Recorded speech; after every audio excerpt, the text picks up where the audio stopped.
교회 연합기관 통합 과연 무엇이 문제인가를 한번 우리가 짚어볼 필요가 있습니다. 첫째는 교권제일주의가 문제입니다. 교권제일주의. 이거 제가 다 이야기할 수 없고요. 오늘 이 시대에는 뭡니까? 교단을 파괴하는 음녀의 영, 이게 이 사탄의 음녀의 영을 통해서 결국 교권 분열을 하게 하고 교권 싸움을 하게 하였습니다. 이 부분은 이것이 결국은 이런 그 밥그릇 교권 싸움을 하다가 우리 한국교회는 분열을 했고 연합기관이 결국은 쪼개지게 되었습니다. 이것을 우리가 내려놓아야 되지 않겠나 싶습니다. 두 번째는 교단 우선주의가 문제입니다. 저는 우리 교단도 중요하죠. 그러나 우리 교단도 중요하지만 한국교회 공익을 위해서라면 저는 아까도 어떤 회의에서 그랬습니다. 교단의 정서도 중요하지만 그러나 그 정서를 책임지고 이끌어갈 수 있는 사람이 바로 리더십을 가진 사람이 리더라고 말씀을 드린 적이 있습니다. 이제 교단 우선주의, 교단의 정서만을 생각하면 우리는 한국교회 연합을 할 수가 없습니다. 이것을 우리가 조금 더 내려놓고 한국교회 공익 그리고 공적교회를 우리가 세우는데 우리 교단이 보탬이 돼야 된다. 이런 생각을 하지 않으면 우리가 연합할 수가 없죠. 세 번째로 공교회 의식이 없는 개교회가 문제라는 것입니다. 개교회주의.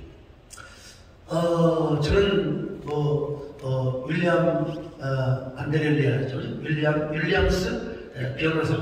윌리엄스 누구죠? 안드리아 윌리엄스라고 하죠. 저도 그분을 이번에 우리 한국에 와서 아주 피맺히는 소리를 했습니다. 영국 교회가 왜 무너졌느냐? 바로 개교회. 근데 그분은 그 개교회를 뭐라고 표현했냐면 바로 클럽교회라고 했습니다. 클럽교회. 네, 클럽교회.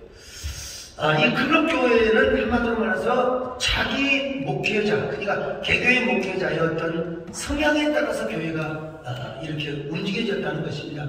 교단 개념도 없었고 공교회 개념이 없었다는 겁니다. 그러다가 결국은 평등법에 의해서 영국교회는 다 무너졌다는 이야기입니다. 낙태법에서부터 지금 영국교회의 현실과 미국교회 현실이 우리 한국교회 이대로 지금 보고 있습니다. 그래서 그는 피맺힌 호소를 하였습니다. 한국교회가 연합해서 이것 막지 않으면 한국교회도 영국교회를 그대로 따라간다고 얘기했습니다.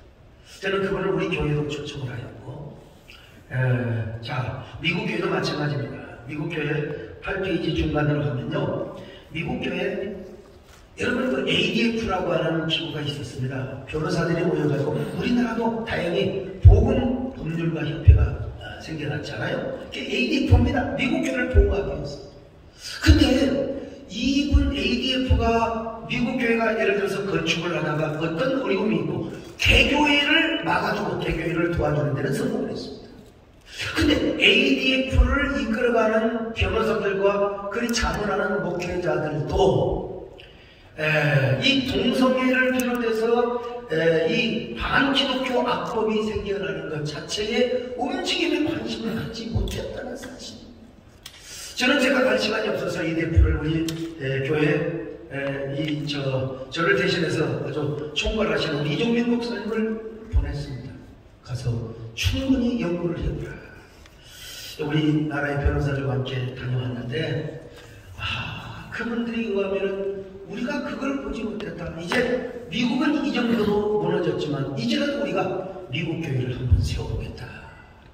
오히려 우리 부목사님이 가셔서 저기에 들어오는 우리 이종민 목사님입니다. 저분이 가셔서 오히려 ADF 회원들에게 가르쳐 주시고 그분들이 또 우리나라에 와가지고 한국교회가 이제 정말 연합하여 정신 차리지 않으면 우리 한국교회도 미국교회 영국교회처럼 그대로 전체를 지금 여러분 다 이런 열심히 우리 한교총에서 그리고 오늘 신평식 목사님이 여러가지 이 문화적인 부분, 종교적인 부분 열심히 하는 보고를 받긴 받았습니다만 그러나 지금 이 반기독교 악법을 막아내는 이 일은 우리 한교총에서 정말 최선을 앞으로 더해야 됩니다.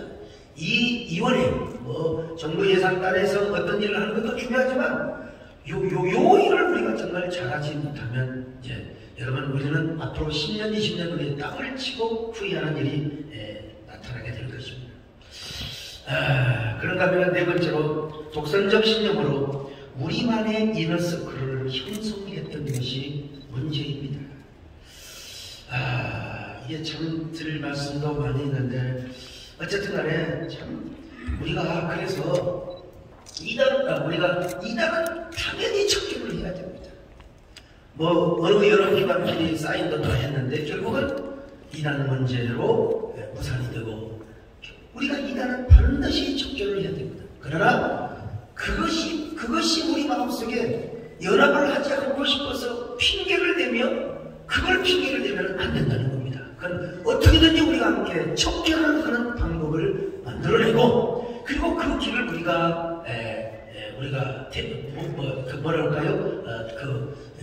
여러 대안을 우리가 모색하면서 그러면서 우리가 이단도 당연히 척결해야 되지만 연합하려고 하는 그 의지와 마음이 있을 때 이단도 척결이 되는 것이라고 저는 확신합니다. 자, 그러면 이제 과연 교단 통합을 어떻게 할 것인가 이런 부분을 조금 여기 한국교회는 중보라고 했는데 못합니다. 중도입니다. 중도인데 어떻게 중보라고 해야 되냐?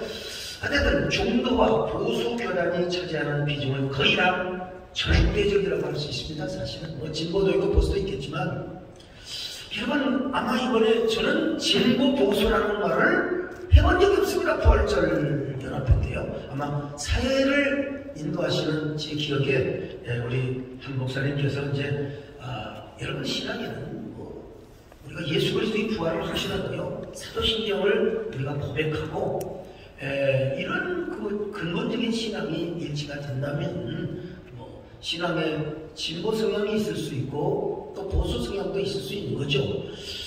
우리가 성경적인 가치와 그리고 또 대한민국의 정체성을 지키는 데 있어서는 당연히 우리가 보수가 돼야죠. 당연히. 그럼에도 불구하고 사회적 약자를 섬기고 또 우리가 남북의 평화를 이뤄내면서 또 동시에 뭐라 그럴까요? 여러 어떤 평등이나 나눔 또 섬김 이런 가치를 이렇게 하는 데는 우리 예수님께서 오히려 앞장을 서셨고 우리 대한민국 이 기독교가 그런 일에 개혁을 했지 않습니까? 그러니까 우리가 그렇게 하면 되는 것이고 이걸 또 어떻게 이념적으로 이렇게 바라보는 사람도 있다는 걸 또 다시 한번 새롭게 느껴보게 됐습니다만은 그런데 이거는 이제 우리 제 얘기가 아니라 우리 박명수 교수님에게 제가 이렇게 배운 얘기입니다. 한국의 진보 교단들은 민주화 운동으로 한국 사회에 기여를 했지만 한국교회 중도 보수 교단은 이런 좋은 이런 일을 했습니다. 역사적으로 한국교회를 자유주의와 세속화의 물결에서 보호를 하였고 둘째로 정치적으로 한국 사회가 좌경화되는 것을 막아 오늘의 민주주의를 이루게 하였고 그리고 전통적인 도덕이 붕괴되는 현실 가운데서 동성애 반대 운동을 전개하였고 네 번째로 사립학교법 개정 반대 운동을 통해서 자유민주주의의 기본 원칙인 사적 단체의 자율권을 지키려고 노력했다는 점을 우리가 좀 평가를 해주면 좋겠다는 얘기를 들은 적이 있습니다. 중도 보수 교단들이 있었기 때문에 이런 걸 지킬 수 있었고요. 그러나 또 진보적인 그런 교단에서는 이건 박명수 교수님의 평가입니다. 민주주의를 실현하고 그리고 독재 정권과 맞서 싸우는 일을 그렇게 공헌을 했다는 것입니다. 그런데 지금 한국교회가 당면하고 있는 가장 큰 문제는 첫째로 순수한 복음적 열정의 쇄도로 인한 패배주의, 특별히 코로나로 인해서 얼마나 패배주의가 많습니까? 코로나로 인해서 한국교회는 세 가지 기류가 생겨났습니다. 첫째는 예배 강행파, 교회 지키는 이런 주의죠. 우리가 박수를 쳐야 됩니다, 여러분. 당연히 예배 강행파로 가야 당연히 하죠. 우리는 예배를 당연히 지켜야죠. 그럼에도 불구하고 세상의 교회를 어떻게 보는가, 우리 한국교회 브랜드나 이미지도 함께 제고하면서 또 성교적인 전략, 성교적인 가치를 함께 생각하면서 우리가 함께 예배를 지켜야 한다는 그런 주장을 좀 하고 싶고요.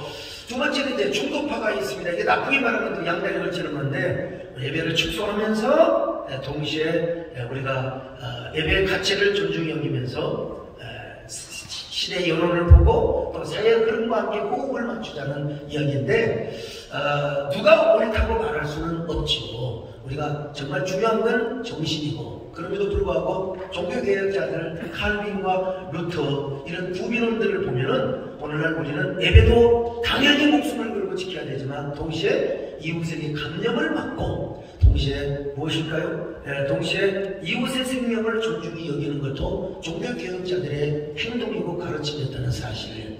근데 중요한 건 뭐냐? 세 번째는 예배를 포기해버렸던 그런 교회들이 참 많이 있었습니다. 한동안 코로나가 기승을 부릴 때 위원장이 와서 또 뭡니까 업장이 와서 아니면 또 공무원이 와서 사정을 하니까 예배를 안 드려버렸던 교회, 이건 정말 문제죠. 이 패배주의입니다. 패배주의.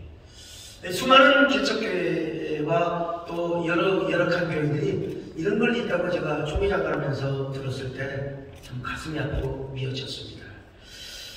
그래서 이 순수한 복음적 열정에서 드러낸 패배주의, 그 다음에 두 번째로 이념적 갈등으로 인해 어떤 교회의 분열 현상, 그리고 반기독교 운동에 대한 적절한 대책의 부재와 같은 문제들이 있으며, 이런 것을 극복하기 위해서는 연합기관의 통합운동은 반드시 필요하다는 것이 이제 우리 박명수 교수님의 주장이고, 제가 그분의 글을 그대로 그냥 허락을 받고 인용을 하였습니다. 자, 그러면 우리가 어떻게 한국교회 연합기관의 통합운동을 해야 할 것인가? 우리가 오늘 성경의 본문에 보니까 주님도 하나요, 부활도 하나요, 성령도 하나요, 다 하나인데 왜 우리는 이렇게 하나가 되지 못할까요? 정말. 자, 우리는 이 다음과 같은 몇 가지를 갖추고 있어야 된다고 봅니다. 첫째로 솔리 데오 글로리아 신앙, 오로지 하나님께 영광을 돌리는 신앙. 여러분, 이것이 우리 개혁주의 신앙이 아니겠습니까? 오로지 하나님께 영광을 돌리는 신앙. 이것이 하나 있다면 우리가 무엇을 못하겠습니까? 내 마음에 들지 않아도 하나님이 기뻐하신다면, 하나님이 기뻐하신다면. 두 번째로 모든 기득권을 내려놓아야 합니다. 우리 존경하는 총무님들 다 알고 있습니다. 우리가 연합기관이 하나 되면 분소교단의 총무님들, 우리가 어떻게 나갈 것인가? 그거는 아마 전문가들이 다 대안을 강구하고 얼마든지 길을 있습니다. 법과 제도적인 장치는 얼마든지 만들 수가 있습니다. 중요한 건 우리의 마음과 우리의 정신이 아니겠습니까? 주님을 위한. 그래서 내가 가지고 있는 기득권, 이거 우리가 내려놔야 우리 함께 연합을 할 수 있다고 봅니다. 세 번째로 예수 그리스도 안에서 차이를 인정하고 포용적인 마인드도 가져야